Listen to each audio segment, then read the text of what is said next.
This is the Momentum Movement podcast. So I'm Mark, I'm a senior engineer and director by day, building a life and a business around my family, not instead of it. Now, most people think that you have to choose between ambition or presence. You have to choose between the 9 to 5 or a side business. You have to choose between being there for your kids or building something that matters. I do not buy that at all. I believe you can be highly ambitious, driven, and still maintain presence for the things that are the most important to you.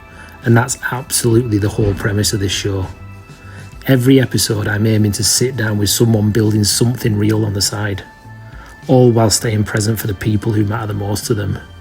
This isn't going to be any gurus, it's not going to be a total highlight reel, it's a warts and all discussion. Just the fundamental mechanics of how it all gets done in and around the edges. So, if you're a driven dad, a driven parent, trying to build momentum without losing what's in front of you, you're absolutely in the right place. Now, let's get stuck into it.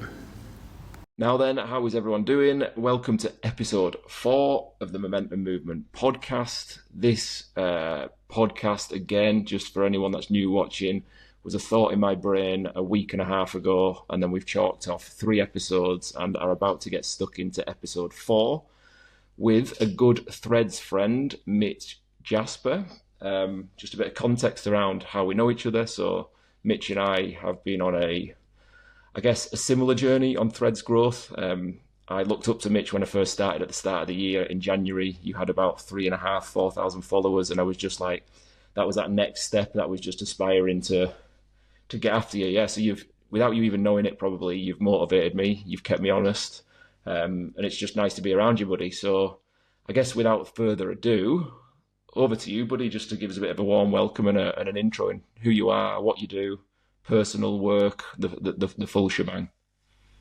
Well, thank you for having me on, Mark. I really appreciate it. And those kind words are amazing too, because it's like, I think you do things and you don't realize how you impact people until they actually comes full circle, where they're like, you actually inspired me and stuff. So I appreciate the amazing word. So I'm Mitch Jasper. I'm the co-founder of a board game called Hexeth. It's a modern alternative to chess. We like to call it's a more sneaky, more silly version of chess, and it's a less like when you lose in chess, it feels pretty heavy, but when you lose in Hexeth, you feel silly. So that's right. Kind of one less, more modern, more approachable version of chess, and that's kind of what we wanted to do. And also, we'll get. I think in terms of Hexeth and in terms of your business, we'll get stuck into that a little bit later. If you could just give us a rundown, who you are, where you're from, family, all that good stuff, just so people get to know the personal side of you before we start to get the business heads on. Oh, perfect. Yeah. I'm Mitch Jasper. I live in the United States. I'm from Minnesota. Lived here basically my whole life. I moved to California for about 3 years while my wife was going to PA school. So now we're back. We're all settled. I'm actually expecting my first child literally a month from today. So 16th of August, I think you said on email. Yep. We actually packed the hospital bag today, and we were just kind of putting that off. But I have the nursery done. I have pretty much everything prepped and ready to go. So that's awesome. The D-Day is soon. What we say in the UK is wicket keeping gloves at the ready. Yeah, she should come. She could come at any moment, but we're thinking she's probably gonna go the full 40 weeks, and my wife will have me induced. But nice. My wife is a physician in the ER, so she's just seen everything under the sun. That's just so she's like, "What if she doesn't have an arm?" I'm like, "That's not realistic." She's overthinking everything, basically. Yeah, it's because she's seen the 1% cases that come in through her door, so it's just kind of funny. Nice. So soon to be first time dad. Yep, I don't have any kids yet. You're in a good place in Threads. It's got a good, strong community of dads, so we'll help you along the way. We'll be on Threads ready for when you wake up at a daft hour and you need something to do while you're changing a nappy or feeding a baby. Yeah, no kidding. I think it's gonna be awesome when you're like, "Oh, I'm a terrible father," and everyone's like, "No, you're not." Yeah, we're all just we're all just figuring this out each day. I've got a 12-year-old and a 9-year-old, and every day is a school day. You think I've heard you have it figured out, and then life kicks you again, and it's like, oh, I got to relearn all my new stuff as a Yeah, dad. there's it's like a chapters of a book. You think you nailed it. You're about to finish the chapter. You open something else, and there's a new story that unfolds. One crisis to the next. Nice, nice. So that's a bit about who you do. What do you get up to in your spare time? What keeps you active from hobbies? I classic ADHD thing. I have so many hobbies. So Yeah. I used to be a professional disc golfer, so I'm disc golfing probably twice a week. I golf. Just picked up golf back up again, just because it's a better time or a better way to spend time with my brothers and my dad. So that's been nice. And A professional disc golfer. that's actually how my business partner I met was. We were both competing against each other, and then we just Wow. started. Yeah, I used to tour around the United States with like, let's say in hotels and stuff. I did that for about a couple of years. That was more of a hobby. Like pro is kind of a loose term in like disc golf, where you can like sign up for the pro division and then basically accept cash and that's when you turn professional. So Awesome. but I was It's a good accolade to have, isn't it? Yeah. but I'm still competing against the best players in the world, so I consider myself. Yeah, I agree with that definitely. And I just in terms of like for the people that don't know you who are watching this for the first time, you mentioned you've got ADHD, you've got multiple hobbies. I've not been diagnosed ADHD, but I definitely relate to that. Like always trying to find something new, sexy, shiny object, and you just get stuck into absolutely everything. So tell us a little bit about that then. So I've been diagnosed since about age 9, and I've kind of just gone on my journey of like, I don't know, I being on Threads and talking about my ADHD has actually helped me so much with my ADHD, and like not dealing with it, but actually feeling empowered and actually using it as this term always gets thrown around like a superpower, but it's like it's just stopping the performance of actually just masking and being who others wanted me to be, and actually just starting to be myself and And putting that effort out there, and like finding our Threads group and our like people on Threads. That's been the funnest experience with ADHD for me. yeah, so we've had like the last three guests I've had on are all friends that we found on Threads, and we're saying exactly the same. It's the only social media platform I've ever been on where you can truly connect with people. The last time I felt this kind of connection with people was probably when I was 15, 16 on MSN Messenger, chatting women up or girls at the time. So there's a little bit of nostalgia in that, and actually just like you put your thoughts out there, you can be your true authentic self, and like you can connect with like-minded people. It's amazing. And the only person I've really connected with on an adult level that way is my wife. Like she's well, obviously your spouse is going to see the good, the bad, and the ugly, and it's like Yeah, it's just good to be able to like. I think it's a breath of fresh air when you can just totally let your guard down and like you're totally your unapologetic self, and I think that's super cool about like the Threads experience and stuff and connecting with other people. Like a lot of my like more successful friends are on Threads, so it's like it was kind of that's how I built those relationships. nice. When did you start?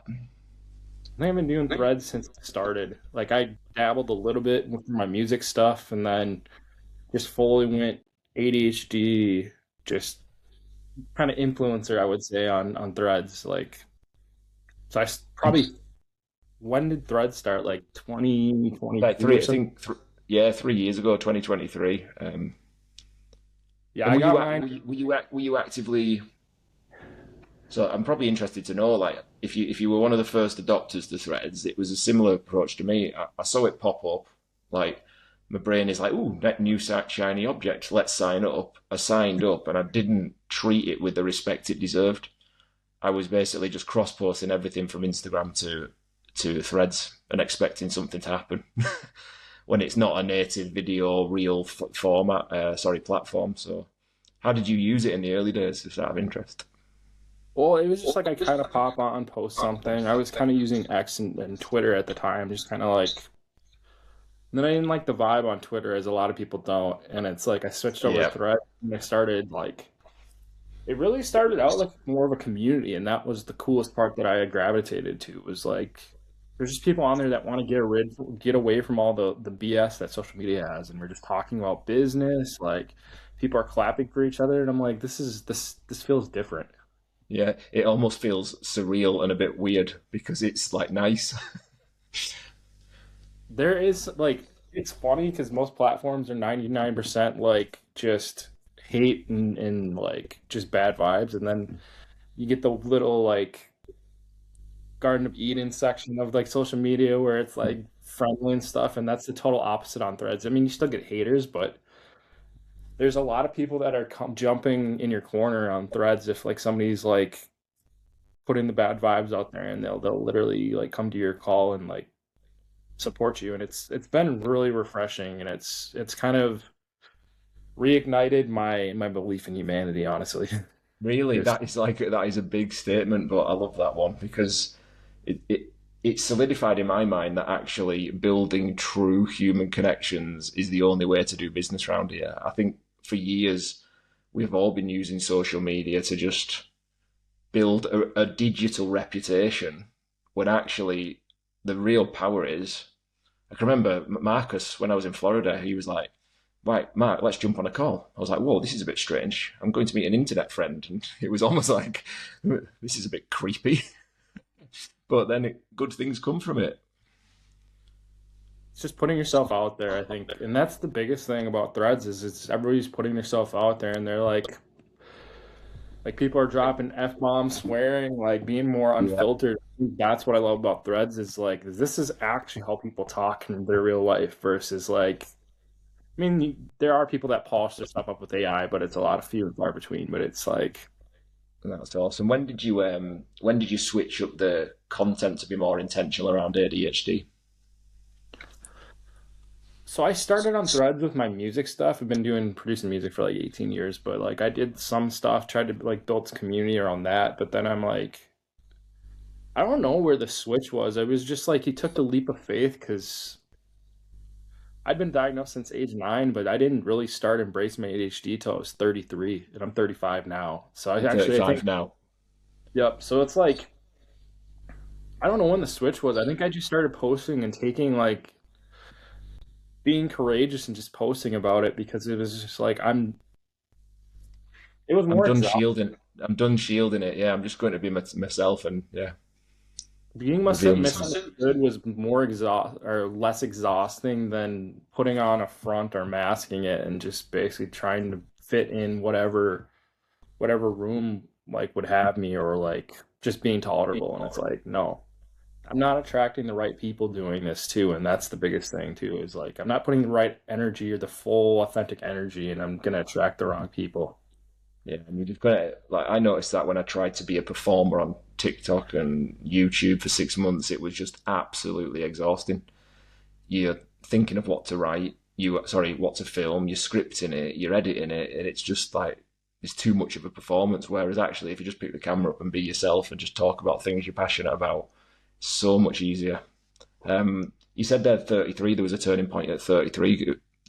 Would you feel comfortable talking around that? And you've had Yeah. ADHD diagnosed 9 to 33. What was that kind of trigger?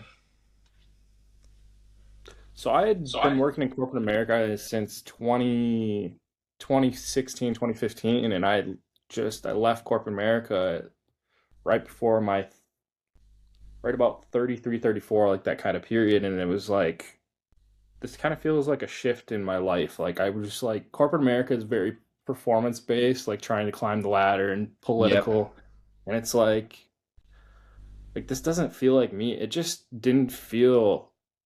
It was almost like I wasn't me in my own skin, and I didn't like it, and like I didn't want like I started looking at stuff for like getting jobs and doing interviews as well after I left corporate America. It was like I'm putting my most authentic energy out there because I want them to know who I am up front so they know exactly what they're getting.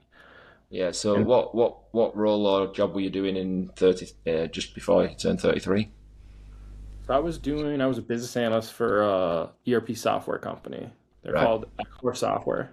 So they're Okay. kind of competing with like SAP, Oracle, all those bigger kind of guys. And yeah, I basically started in tech support and I moved my way up to being a business analyst. This is all 10 years of experience, and it was just like I don't like what I do. I think that was the biggest thing too, is just it didn't really align with who I am. And this ADHD stuff is I've been dealing with it, embracing it for the last 35 years. So I feel like I've been living with it, so I might as well talk about it. Yeah, and did you then move from corporate to disc golf? No, so I actually took a social media job at a small grocery store chain and of like where I lived, and it was just a job I just took it to basically get out of the corporate America grind, Right. and I actually got let go from that job just like probably in April. And then I'm full of what's weird how it actually disc golf has just been more of a hobby. It's kind of like Yep.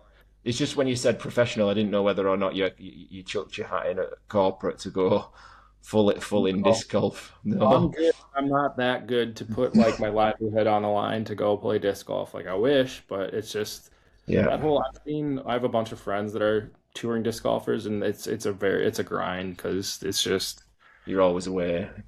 oh, and it's a niche sport, so there's not like there's money in it, but it's more in the disc sales rather than like I don't know. Winning There's some competitions. yeah, COVID kind of trajected disc golf into the stratosphere, like because everybody couldn't be inside, and that sport just kind of grew. So like more Nice, talent nice. for the sport. Yeah, I didn't put all my chips on my disc golf career. Did in terms of that then the switch from corporate to like a small family run business doing a completely different role? Did you find any challenges with that change, or was it more of uplifting than challenging?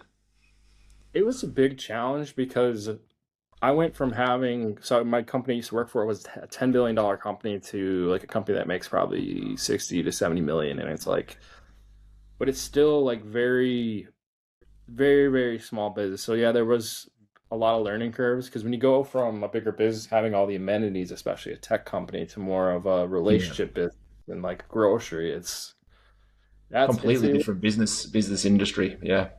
it was a huge change, and I think what I've always banged my head against or like felt friction in all the jobs that I've had is I've always thought from like a entrepreneurial side of things with like how to run a business, how to like create profit, do all that stuff. And I think my boss and I would bang heads on that stuff because I would always look at it from a lens of like, this is my business. How can we increase revenue, all that stuff. And I probably wouldn't do some things sometimes because I didn't No, agree that's with them. good. That's Because I didn't think they would like move the needle or do anything. And it's like, and my family would always say it's a job. Like they're paying you to just be there and working. And it's like that's I not always fulfilling. That's it's not just fulfilling. Yeah. once you own your own business and you do things and stuff, it's hard to turn that brain off. Yeah, I was awakened in probably 9 years ago. So since leaving school, big FMCG, big fast moving goods businesses. Um, I started my own business on the side. It was a CrossFit apparel and a coffee brand. And once you've got that bug and that itch, there's nothing that I guess scratches that itch in the 9 to 5 in the corporate than being in the start of a side hustle or a small business you're building and can all get behind. So I completely get it. Completely get it. I think the biggest thing is like being told you need to show up from 9 to 5, you need to eat your lunch at this point. I think, and it's like I've gotten to the point where my main focus is my board game company, but it's not giving me enough profit to go full time in it yet. But Yeah. my wife does so well that she's basically, she went to PA school for 2.5 years, and I basically was the sole provider through there. And it was like that family goal and that family dynamic was so super important. 'Cause we got her through PA school, and now she makes enough money where I can basically be entrepreneur and stay at home dad and just like, I'm going to take Feels care of my daughter while she goes and works in the ER. So it's like, it fits you. That's the dynamic that works. Absolutely fine. Yeah. all The depends what your family goals are a lot of the time.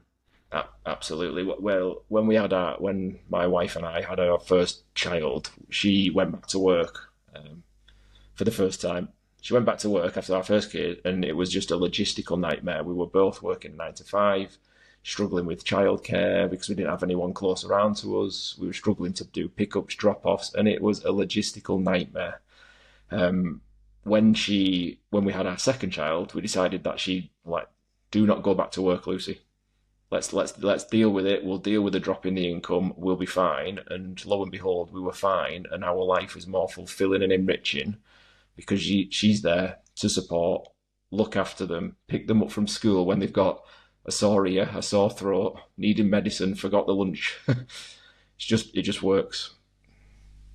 What allows you to go focus too? I think like she can handle everything with your kids and stuff, and like, but it allows you to know that you have that unconditional support system that you can just go execute and do your thing and be you. And it's like, if things hit the fan, then we'll figure it out. And I think it's the coolest thing that I've experienced with my wife, because she's in the military too. So I've moved around, just had to be very flexible, and it's taught me a lot. So it's like awesome. Other than having a newborn very shortly, what's the kind of runway look like for you for the next 3 to 6 months? Just take care of my daughter, focus on my board game company, and just enjoy life, and actually watching her and being able to witness her growing up and seeing the type of man she turns me into, and kind of that having that new accountability, and just like that's the biggest project of your life, as they say. Yeah. Nice. So just talk a little bit about Hexeth then. So how long, when did you find it? Found it? When did you start Hexeth? What's the goal? Is my business partner and I have been working on like things for the last, I'd say, 9 years. Like him and I used to be professional disc golfers. So like he started a disc golf production company, which they film coverage, and they basically show like post round coverage where it's like they'll play 18 holes. It's kind of like you see on the Golf Channel where they follow players around and stuff. It's similar to that. But he had been transitioning out of that after that, and then he'd start another disc golf YouTube channel, and then him and I were talking, and I did music. And long story short, him and I just started doing business together just gradually for YouTube and stuff. And funny enough, like we were having a meeting for our other businesses, and he literally was like, I'm in California at the time, so we're doing the remote kind of business partnership. And it's like, He goes, I've been working on this. I want to show you something. I've been working on this game for about 1.5 years. Oh, wow. He hadn't told me anything about it. And I full out laughed, because I feel like my soul like aligned with what the game was, because him and I have been chess players for about 30 years. So it kind of aligns with that too. But wow.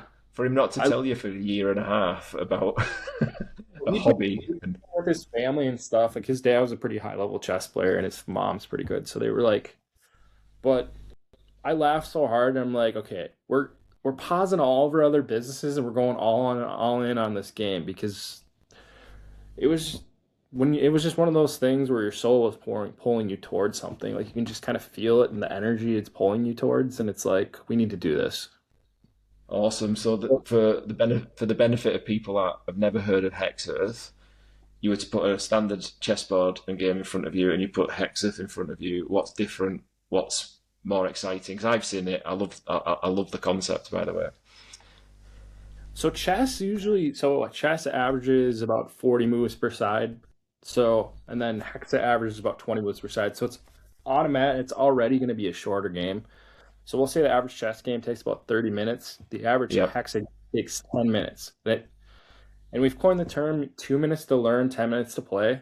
And it's just a lighter, like my business partner, I did a podcast last night for Hexeth. That was our first words. And he said, when you lose in chess, it feels super heavy.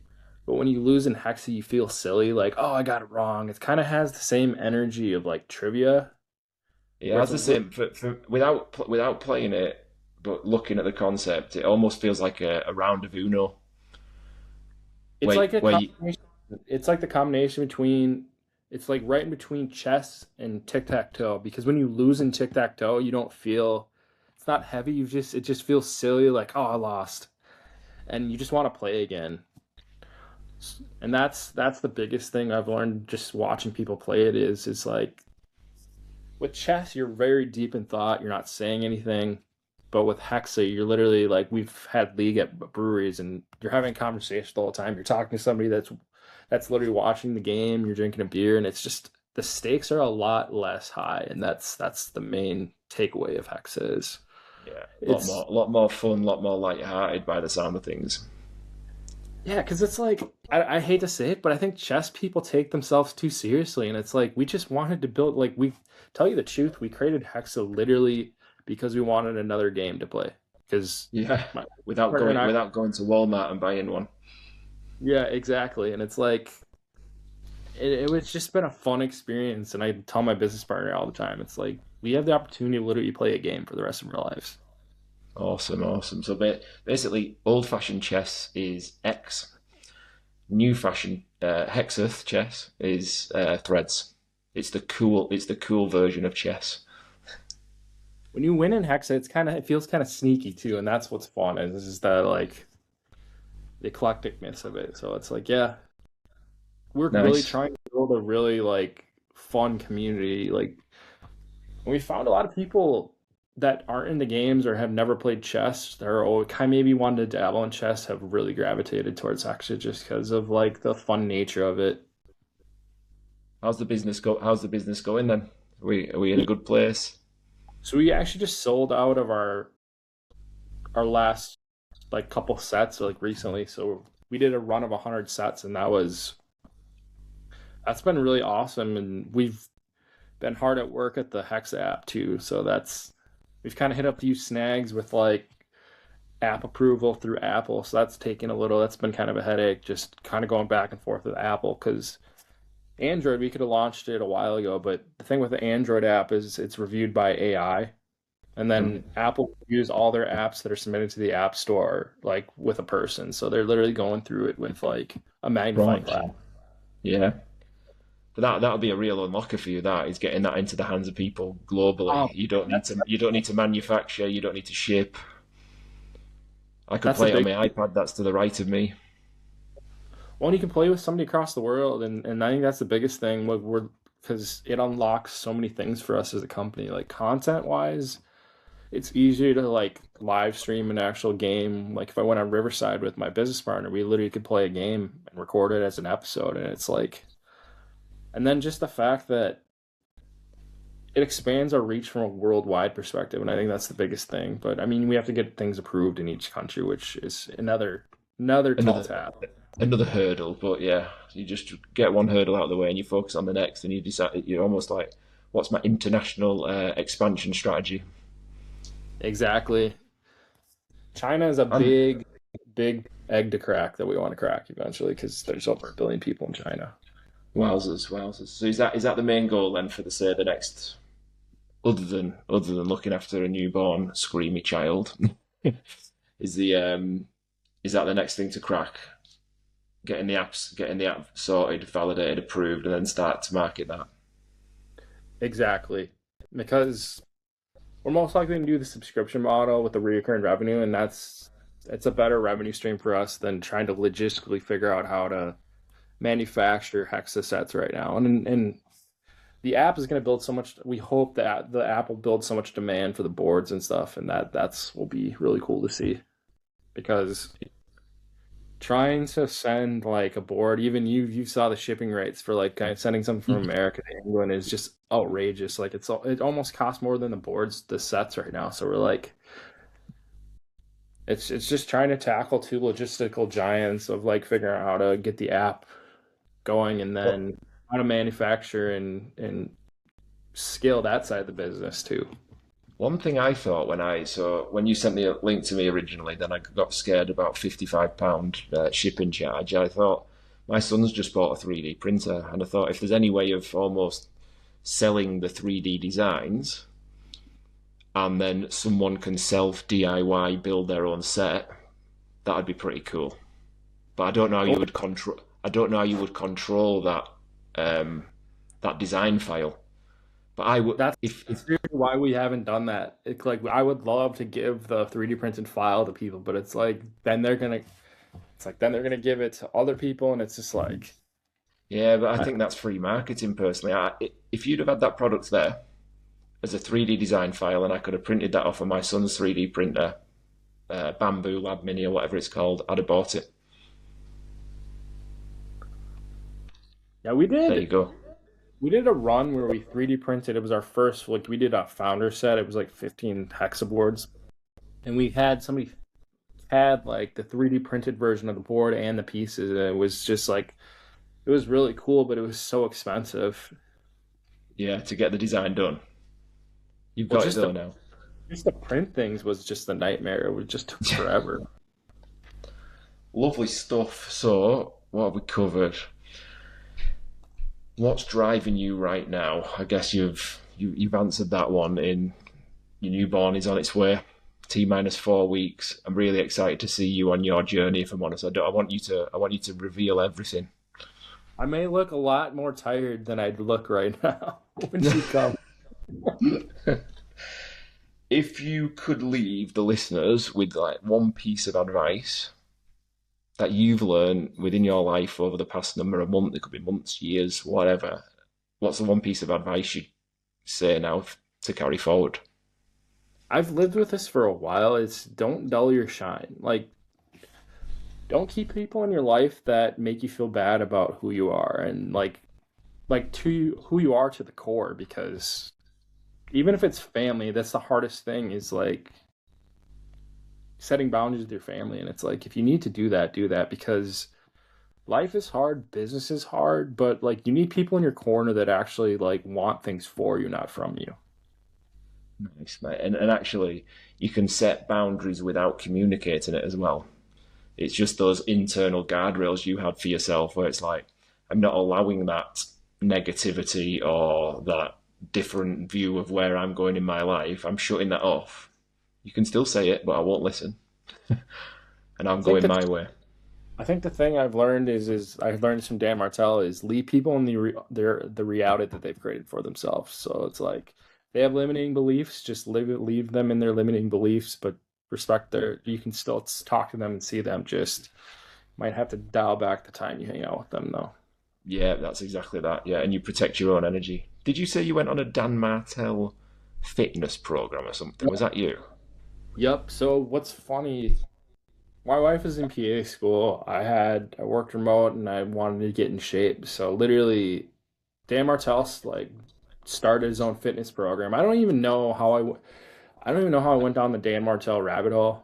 I think it started No, I with mean, Cody Saint and then Cody. I'm in it now. I'm in it now. I constantly like, download every one of his playbooks, install it on my life, and then yeah, just he's a machine, isn't he?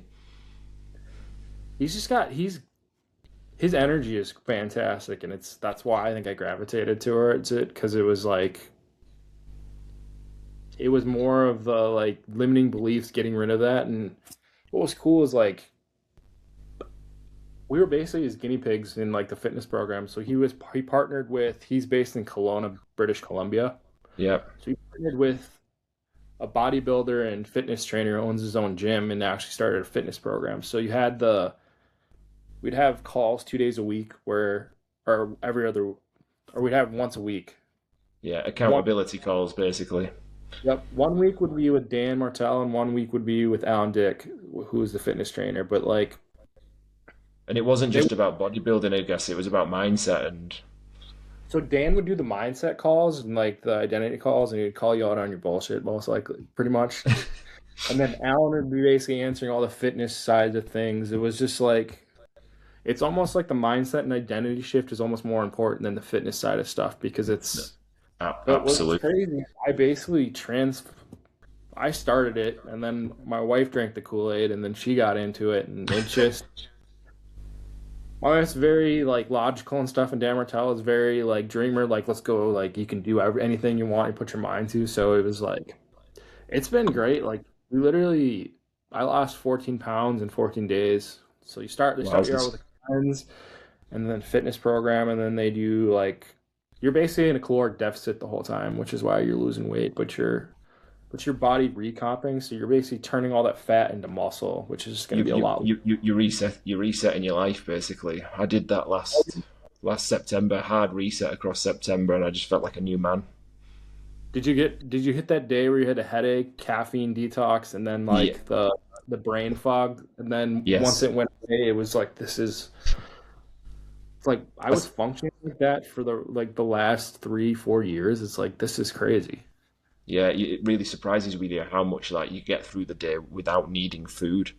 Like we overconsume food left, right, and center, and actually just scaling back that calories, being in a deficit, your body gets used to it. And actually, what I found is like I think it's Andrew Tate said the same. He eats one meal a day, and he was like, throughout the day, I feel so focused because your body's on a high alert because it's waiting for food.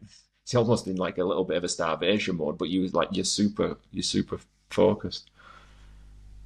I mean, it's tough. It gets tough sometimes. Like in the I've been off it since, and but they basically gave me the tools. If I ever wanted to go back on it, I could because they Yeah, gave me the the PDF, like the workouts, all that stuff, and like the food and things. And it was like it taught me a lot about like just fitness and health and everything. And I learned that like if you actually want to lose weight, you want your body to release weight, you need to eat the same calorie intake and the same food, like literally like clockwork every single day, because then your body, like I didn't realize before I started the program, was that like giving your body different foods and sugar and everything and like changing it up so much is actually shocking and stressing out your body because your body doesn't have any idea of what's coming. So it's what's always, coming when it's coming exactly.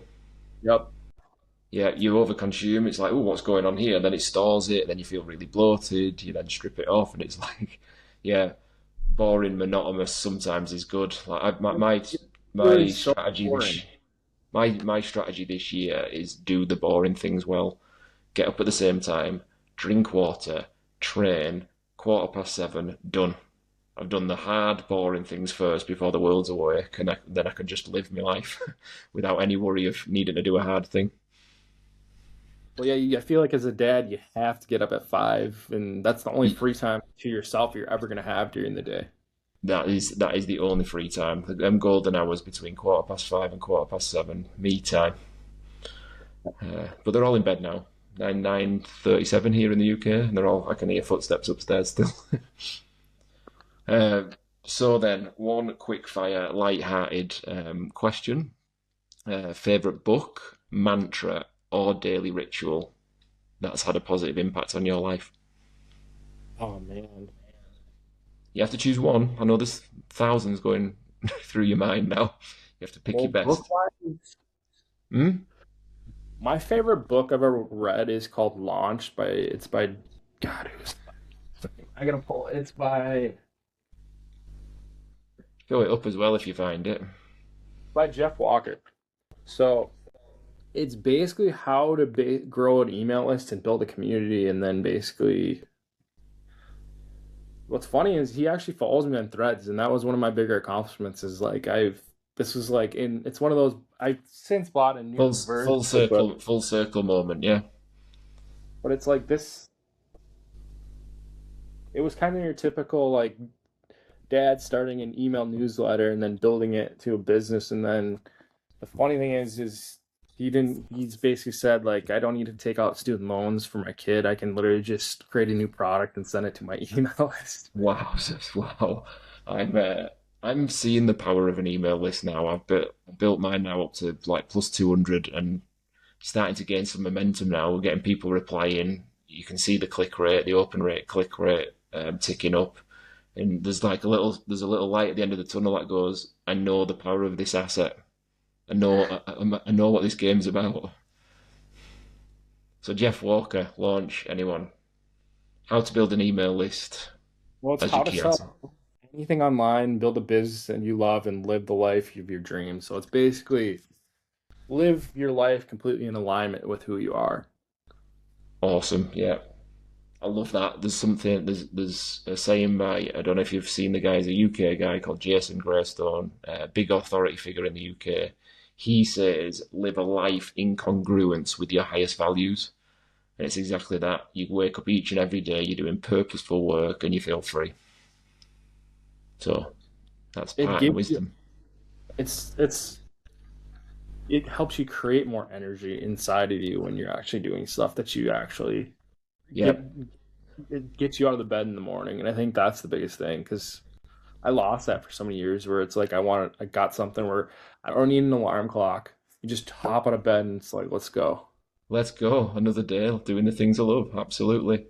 So if people have managed to sit through 38 minutes of us chatting, where can people find you? I'm mainly on Threads, so it's at mitchelljasper.co on Threads. And then if you want to support Hexeth, it's HEXEH game.com.